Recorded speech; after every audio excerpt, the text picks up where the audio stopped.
네, 이 시각 월가 오늘은 퍼스트 프라임 리서치 이동근 대표 모셨습니다. 어서 오십시오. 네, 안녕하십니까. 네, 안녕하십니까. 자, 첫 이슈 체크를 해보겠습니다. 어제 이 오픈 AI의 성장세가 되살아나고 있다. 이런 내용의 기사가 나왔습니다. 한참 또 제미나이와 클로드와의 경쟁 속에서 GPT가 좀 부진한 모습을 보여줬었거든요. 그런데 월간 성장률 10%를 다시 회복을 했다고 하는데요. 챗GPT가 좀 본격적으로 반격에 나서줄까요, 대표님? 말씀하셨다시피 사실 이제 최근 들어서 그 챗GPT가 이제 특히 구글의 제미나이한테 좀 밀리는 모습들이 많이 감지가 됐단 말이에요. 그러니까 제미나이가 그만큼 제미나이 3까지 오면서 뭔가 상당히 진화된 버전의 이런 어떤 AI를 구현을 하고 있고, 그러다 보니까 이제 이런 현상들이 나타났는데, 결국 챗GPT도 아시다시피 이제 제미나이 3 이후에는 회사 전체적으로 봤을 때 아주 비상을 거의 선포를 했죠. 그러면서 이제 뭔가 가지고 있는 역량들을 끌어올린 것이 아닌가 하는 생각이 들고, 특히 이제 최근에 부각되는 부분은 AI 코딩 부분에 있어서는 최강자로 떠오른 것이 엔트로픽의 클로드입니다. 이제 이 클로드 코드에 맞서서 오픈 AI가 GPT 5.3 코덱스를 내놨는데, 네. 결국 이것이 어떻게 보면 반격의 이제 본격적인 시작이 아니었나는 생각이 들고요. 그러니까 이번에 이제 오픈 AI가 선보일 새로운 그 모델의 이러한 그 GPT 5.3 코덱스의 챗봇 버전이 아니겠는가라는 얘기까지 나오고 있거든요. 그만큼 이제 이제 오픈 AI도 이 챗GPT 쪽에서의 어떤 거듭된 진화와 발전을 이제 도모하고 있다, 이렇게 좀 말씀드릴 수가 있을 것 같고요. 아마 향후 시장에서는 이제 챗GPT와 제미나이 간의 치열한 경쟁, 여기에 이제 새롭게 가세한 것이 앞에서 말씀드렸다시피 엔트로피까지 이게 좀 가세가 되면서 특히 이제 이런 그 AI를 두고 이제 이 업체들 간의 치열한 어떤 이제는 점유율 경쟁, 그리고 이제 기술력 경쟁이 나타나지 않겠는가, 이렇게 좀 말씀을 드릴 수가 있을 것 같고요. 사실 오픈 AI와 관련해서 최근에 가장 주목할 부분은 이제 그 신규 투자에 관련된 얘기입니다. 뭐 지금 여러 가지 그 내용들을 종합해 보면 한 1천억 달러 규모의 신규 투자를 유치하고 있는데, 만약에 이제 자금이 조달에 성공했을 경우에는 그러니까 기업 가치가 최대한 8,300억 달러까지 높아질 것으로 지금 추산이 되고 있고요. 그런데 여기 과연 어떤 기업들이 참여하느냐? 당초에 작년 같은 경우에 이제 엔비디아가 독자적으로 오픈 AI에다 뭐 1천억 달러 투자하겠다, 이런 얘기를 했거든요, 사실은. 그런데 이제 그것이 어떻게 보면 지금 약간 좀 굉장히 엔비디아 입장이 좀 바뀐 듯한 모습이 나오면서, 그렇다면 이제 어떤 기업들이 이제 이 오픈 AI의 새로운 투자 시리즈에 참여를 하겠느냐, 이제 이런 그 지금 전망들이 나오고 있는데, 역시 종합을 해보면은 이제 일단 소프트뱅크가 300억 달러 투자에 대한 얘기가 지금 나오고 있어요. 네. 그럼 이미 지금 뭐 410억 달러 투자하면서 지분 11%를 보유하고 있는데, 여기다 이제 뭐 손정희 회장의 입장에서는 추가적인 투자를 통해서 오픈 AI에 대한 지배력도 강화를 시키고, 역시 이제 AI와 관련돼 있는 어떤 주도권을 확보해 나가겠다라는 게 입장이 아닌가 하는 생각이 들고, 여기에 이제 최근에 부각되고 있는 것은 아마존입니다. 아마존이 이제 500억 달러 투자 얘기를 했거든요, 최대. 네. 그렇게 되면은 아마존이 이번에 아마존의 컴퓨팅까지 같이 접목을 시켜서 오픈 AI와 관계를 상당히 좀 이제 향후에 확대시켜 나간 이런 전략이 아닌가, 이런 말씀을 좀 드릴 수가 있을 것 같고요. 뭐 그리고 이제 엔비디아도 1천억 달러 투자는 조금 이제 그 부분에 대해서는 약간 이제 쉽지 않은 것으로 보여지지만은 200억 달러에 대한 투자는 또 얘기가 나오고 있어요. 그렇기 때문에 이런 부분을 감안하면은 아마도 이번에 이제 오픈 AI가 추진하고 있는 1천억 달러의 투자는 저는 이제 잘 진행이 되지 않겠는가라는 생각을 하고 있고요.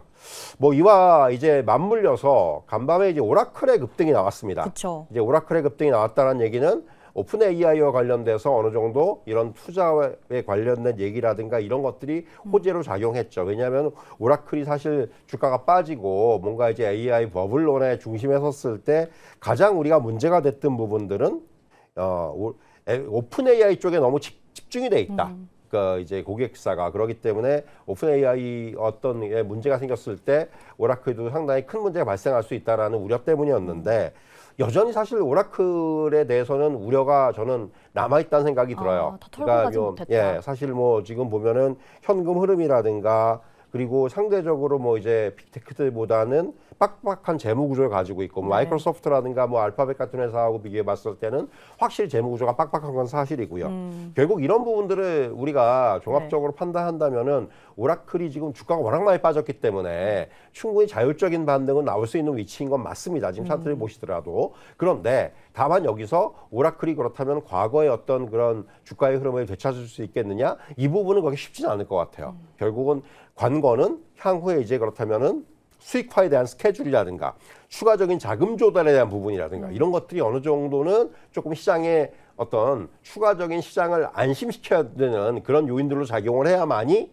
주가가 이제 본격적으로 그때 좀 턴어라운드 하지 않겠는가. 아직까지는 바닥에서의 반등 과정이다. 이렇게 좀 말씀을 드릴 수가 있을 것 같습니다. 네, 오라클도 차트에서도 보여지듯이 완전한 회복 국면에 들어섰다라고 평가하기는 좀 어려울 것 같고요. 당분간은 주가의 급등에 있어서도 조금은 유의할 필요가 있을 것 같습니다. 대표님의 말씀을 들으면서 제가 또 문득 생긴 궁금증이 있는데요. 이제 앞으로 AI 모델들이 치열하게 엎치락 뒤치락 하면서 경쟁을 하게 되잖아요. 근데 결국 최종 승자라고 한다면 점유율을 다 가져가는 쪽이 될 것 같은데 이 오픈 AI가 발표한 코덱스가 AI 코딩 분야 쪽의 네. 챗봇이다 보니까 네. 그러니까 결국 일반 사용자들 대중에게는 확산될 수 있을까 이런 생각도 들거든요. 사실 요번에 이제 그 엔트로픽이 네. 시장의 패러다임을 좀 바꿔놓고 있는 거죠.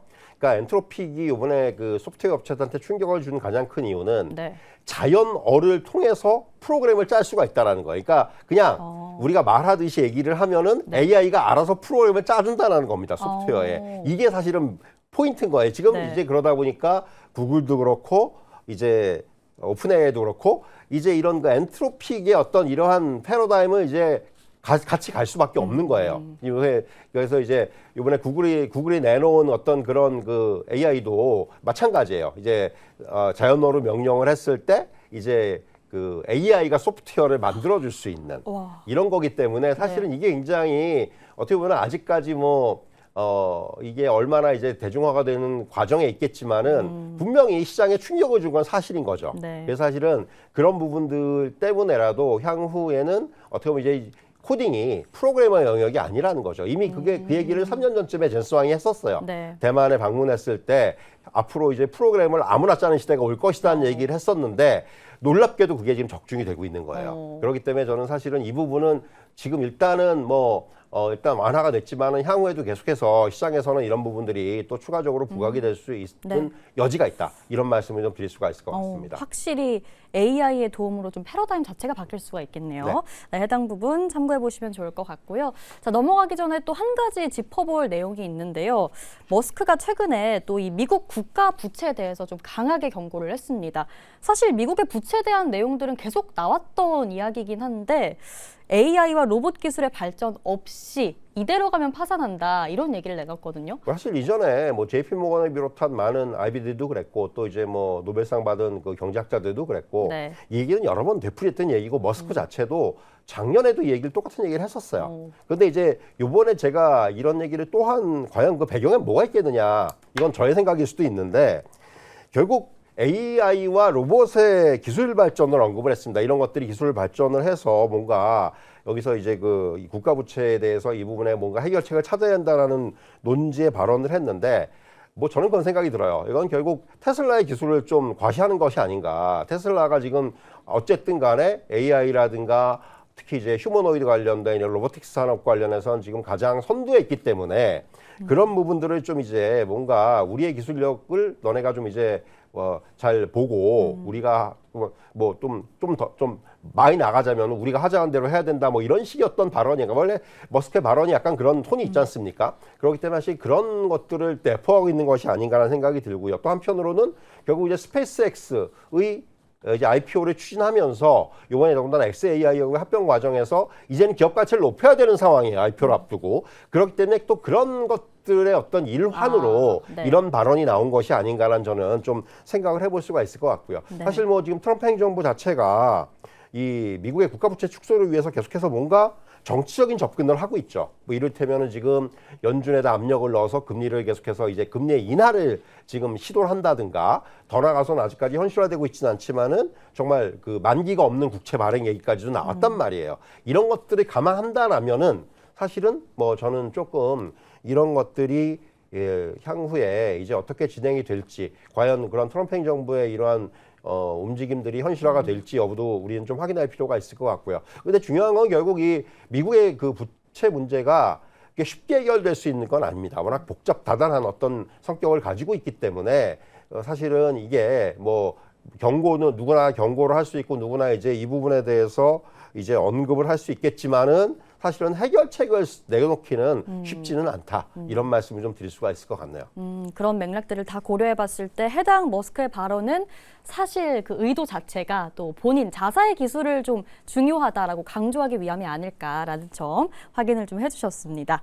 자, 요즘 미국 증시 같은 경우에는 올해 들어서 뭐 수익률 자체가 그렇게 좋진 않습니다.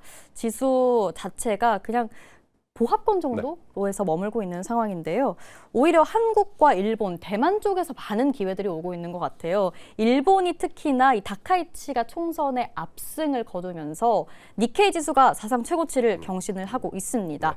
이제 6만 5천까지 가시권에 들었다 이런 이야기가 나오던데 갈 수 있을까요? 사실 이제 뭐 지금 글로벌 아이비들도 일본 증시의 목표치를 높이고 있습니다. 네. 그러니까 뭐 쉽게 말하면 이제 이번에 그 조기 총선에서 자민당이 유례없는 압승을 거두면서 다카이치 트레이드가 재현이 되고 있다 이렇게 말씀드릴 수가 있겠고 한마디로 증시는 강세고 환율이라든가 채권은 약세를 보이는 거죠. 그러니까 이렇게 이제 적극적인 재정 정책을 본격적으로 쓴다는 거는 돈을 풀겠다는 얘기고 기본적으로 엔화 약세가 발생할 수밖에 없는 요인이에요.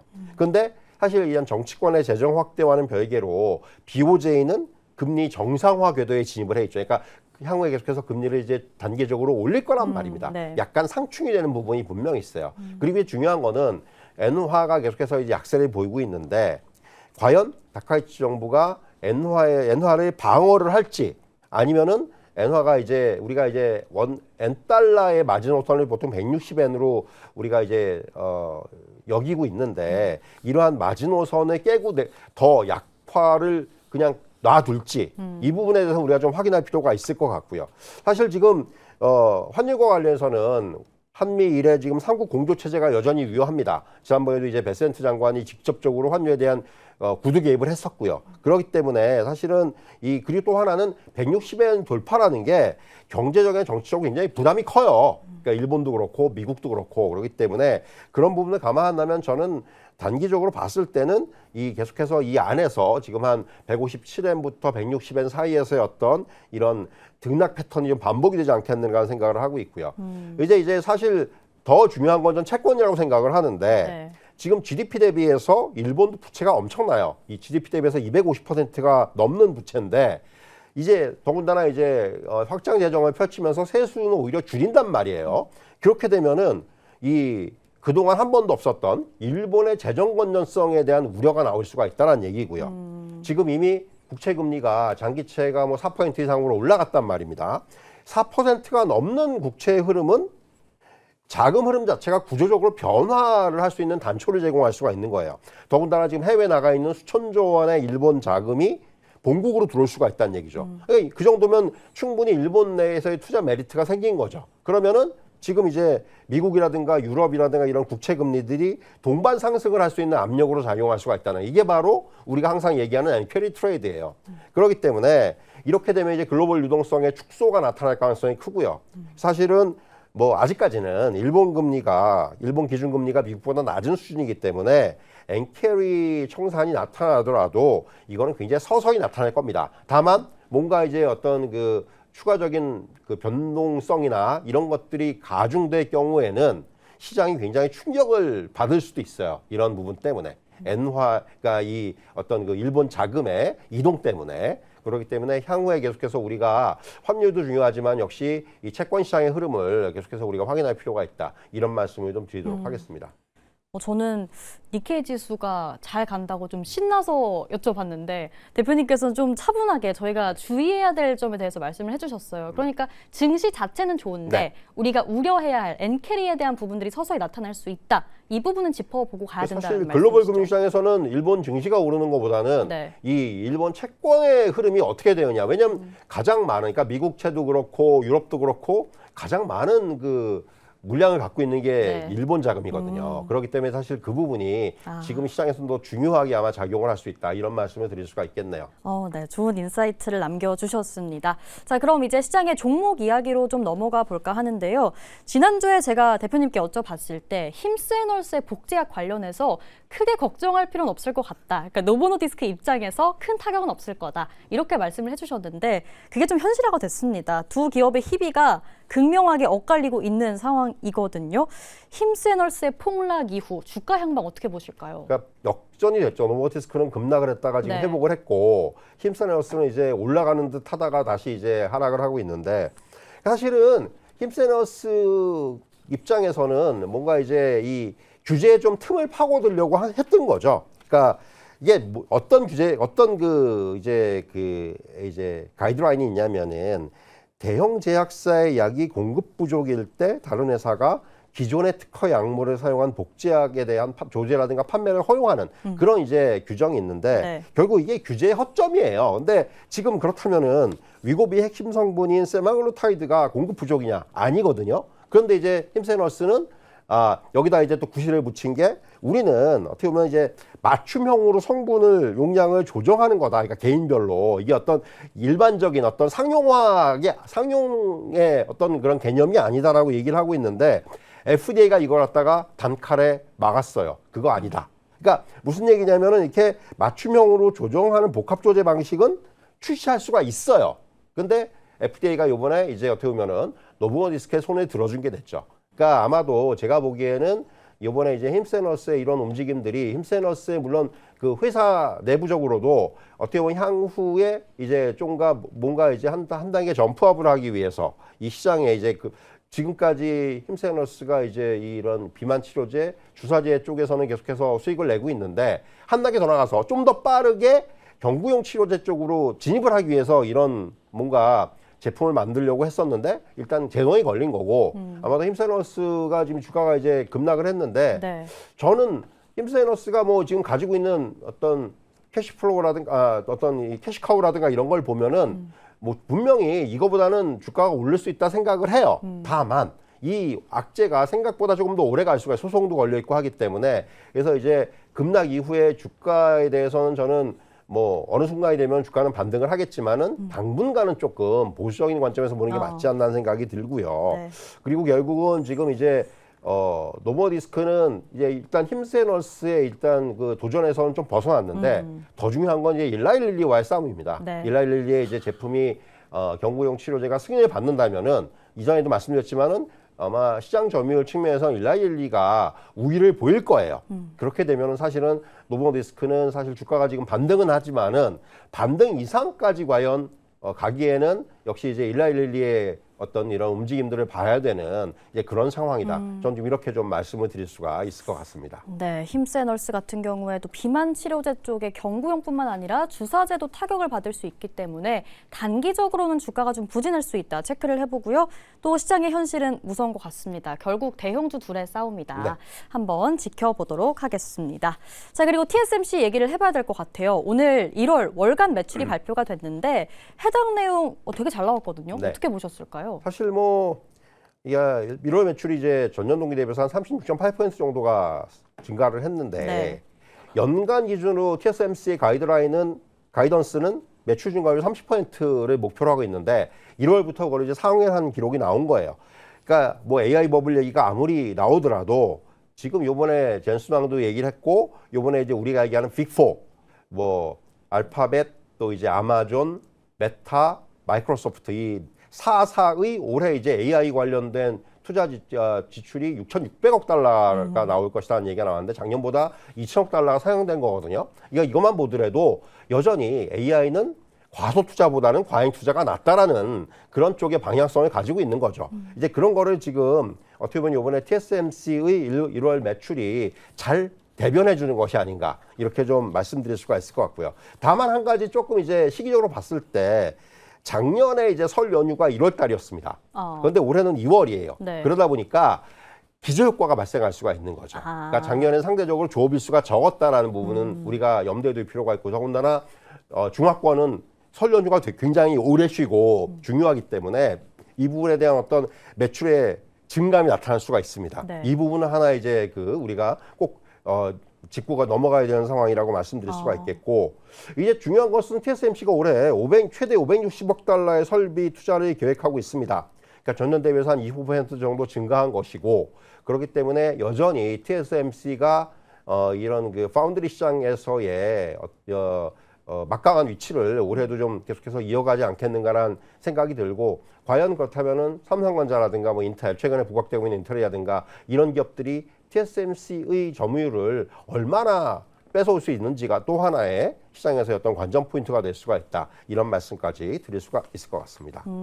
말씀해주신 연휴 내용을 좀 반영을 한다면 네. 2월 매출은 별로 안 줄 수도 있겠네요. 성장률이. 사실 2월은 일단 날씨도 짧고 네. 그리고 말씀하셨다시피 이제 2월 달은 우리가 설 연휴가 있기 때문에 2월은 상대적으로 조금 슬로우해질 수가 있죠. 그래서 저는 사실은 월 매출도 중요하지만은 네. 결국 TSMC가 지금 가이던스로 정해놓은 연간 30%의 목표치가 얼마나 초과 달성되느냐, 그 부분을 우리가 계속해서 체크할 필요가 있다. 이렇게 좀 말씀을 드리겠습니다. 네, 알겠습니다. 자, 그럼 마지막으로 코카콜라가 지금 좀 네. 빠지고 있는데 실적에 대한 부분 간단하게만 들어볼까요? 결국 이제 지금 연간 성장 전망을 보수적으로 제시했죠. 이번에 네. 실적에 대해서 가장 시장에서 집중을 한 것은 어느 회사든지 간에 올해 성장 전망이에요. 그러니까 보면은 이 올해 매출 성장률을 갖다가 한 4%, 5% 정도로 제시를 했는데 네. 시장은 이것에 대해서 굉장히 좀 부정적으로 반응을 하는 거죠. 그거밖에 안 돼. 이런 식으로 반응을 하는 거고. 근데 사실 최근에 코카콜라 같은 경우는 뭔가 이제는 좀 어느 정도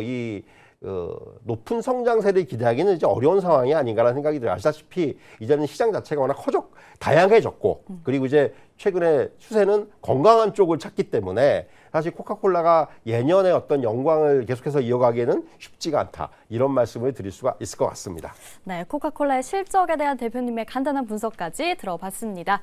오늘 저희가 준비한 내용은 여기까지입니다. 이제 5분 뒤 개장합니다. 성투하시고요. 저희는 내일 이 시간 다시 찾아뵐게요. 함께해 주신 여러분 고맙습니다.